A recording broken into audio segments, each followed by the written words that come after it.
Looking at SpaceX, as you can see, I don't really have anything on this chart. Volume was really high that first week. It IPO'd on a Friday. So this was one day. And then this was the first full week. This is the second full week. And this is our current week. On the daily, you can see something a little bit more.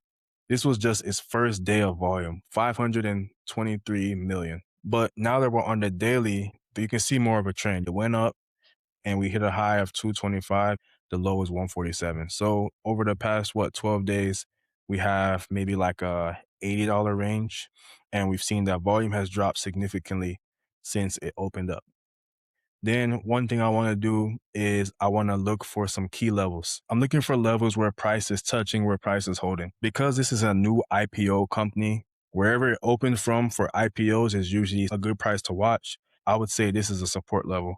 I would say there's probably a resistance right here because I can see this candle, this candle, this candle, and then this one all around this same line. So now I'm going from daily to 4 hour. We can see that the support is holding at this point. Let's go down to the 1 hour now. So the 1 hour is where, for me as a trader, this is where I get busy. I can see things a lot better. I'm seeing that this price, this held. And I mentioned that there's probably another level of resistance somewhere here. I'm able to see it a little bit better now. So right here, I would put a resistance line right there. Mind you, this is how I see the market. So how I see the market and how you see the It's market not might gonna be be the two same different. way people. Yeah, Exactly. exactly. Everyone trades differently. Everyone sees the market differently. And as you can see now, we've added these lines. There's like a rhyme or reason to the chart now. So had I been looking at SpaceX yesterday, maybe I would have shaken a trade right here because I probably would have been like, there might be a chance for a move to the upside because we broke through this resistance and we came back to retest it. So I would be watching to see if we lose this level. As long as we don't lose this level, and I can see some good volume during today, that's something I would like to do. So one thing about being in the stock market is confluence. Confluence is something that makes you confident in what you're doing. The more confidence you can get, the more confident you should feel in the position you're entering. The first thing I said was that it looks like we're retesting this resistance turn support level. The second thing is this indicator right here, we broke above it and we look to be coming back to retest it. So I would like to watch that. Number 3, volume. I want to see what the volume looks like during this trading day. When the market opens, what does the volume look like at this point? I would assume that volume probably spikes around this point because people are probably seeing this as well and they're going to buy it.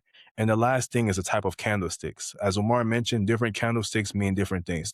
Notice how this candlestick has a really long wick under this level. And you can see there's a lot of volume there.